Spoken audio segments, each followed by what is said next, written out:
Hi. இந்த video யாருக்கு அப்படின்னு பார்த்தீங்கன்னா, விஜய் அண்ணாக்காக தான். இப்போ நான் பார்த்தீங்கன்னா, கேட்டரிங் சர்வீஸ் முடிச்சுட்டு வீட்டுக்கு போயிட்டுருக்கேன். நான் ஒரு விவசாய குடும்பத்தை சேர்ந்த ஒரு பெண்மணி நான்.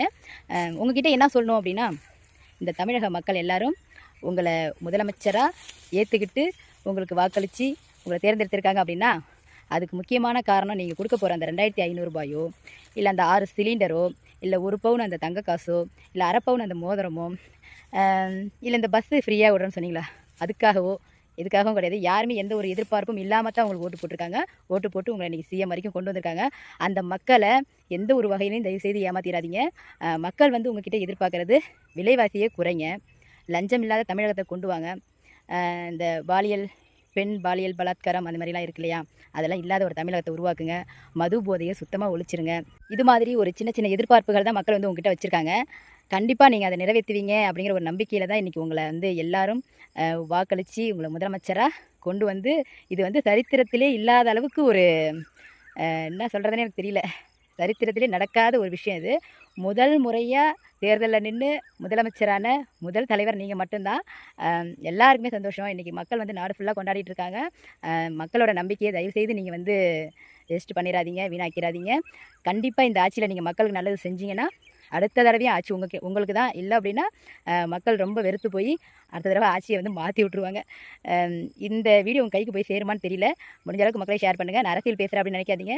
என்னோடய விருப்பத்தை, என்னோடய கோரிக்கையை வந்து நான் வச்சுருக்கேன். இந்த வீடியோ விஜய் அண்ணாட்ட போய் சேருமான்னு தெரியாது எனக்கு. நான் சொல்லணும்னு நினச்சேன்.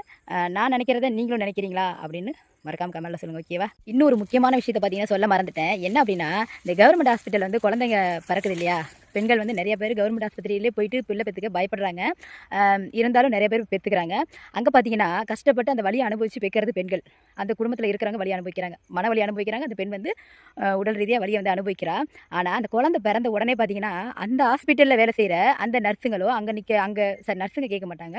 அவங்க வந்து ஆள் வச்சு, அதாவது பார்த்தீங்கன்னா ஒரு குழந்தை பிறந்துச்சுன்னா 500 ரூபா வந்து அந்த குழந்தை பெக்கிறாங்க பார்த்தீங்களா, அவங்க வந்து அவங்களுக்கு லஞ்சமாக கொடுக்கணும். அது என்ன காரணத்துக்காக எனக்கு தெரியல. இந்த கையில் ஒரு ஊசி போடுறாங்க இல்லையா, அந்த ட்ரிப்ஸ் எல்லாம் போடுறதுக்காக எமர்ஜென்சி கையில் ஒரு போட்டு வச்சுருப்பாங்க. அது பேர் எனக்கு சரியாக சொல்ல தெரியல. இந்த ஊசி போட்டு கையில் செய்து போட்டு வச்சுப்பாங்க. அது வந்து கழட்டுறதுக்கு கூட ஒரு 50 ரூபா காசு கேட்குறாங்க. அது போடக்கூட போட்டுறாங்க. அதை ரிமூவ் பண்ணிவிட்டு வீட்டுக்கு போகிறாங்க இல்லையா, அதுக்கு கூட ஒரு 50 ரூபா காசு கேட்குறாங்க. இது மாதிரி பார்த்தீங்கன்னா கவர்மெண்ட் ஹாஸ்பிட்டலில் நிறைய நடக்குது. எந்த ஊரும் குறிப்பிட்டு சொல்ல முடியாது, பொதுவாக எல்லா ஊர்லேயுமே நடக்குது. நான் வந்து 2 குழந்தை பெற்றுக்கிட்டேன். 2 குழந்தையுமே கவர்மெண்ட்டில் தான் பிறந்துச்சு. கவர்மெண்ட்டில் இந்த இது நடந்துச்சு. அதை முக்கியமாக அதை பார்த்து சரி பண்ணுங்கள். ஏன்னா கவர்மெண்ட் ஆஸ்பத்திரியில் குழந்தை பெற்றுக்கிறவங்க எல்லாமே பார்த்தீங்கன்னா இல்லாதவங்க தான். அதாவது வசதி இல்லாதவங்க தான் கவர்மெண்ட் ஆஸ்பத்திரிக்கு போவாங்க. வசதி இருக்கிறவங்க ப்ரைவேட்டில் போய் பெற்றுக்குவாங்க. ஆனால் அவங்களே பார்த்தீங்கன்னா அந்த கவர்மெண்ட் ஆஸ்பத்திரியிலே அந்த குழந்தைய பெற்றுட்டு வெளியே வரத்துக்காட்டி ஒரு 10,000 செலவாயிடுது. இதை முக்கியமாக நீங்கள் கண்டுபிடிச்சி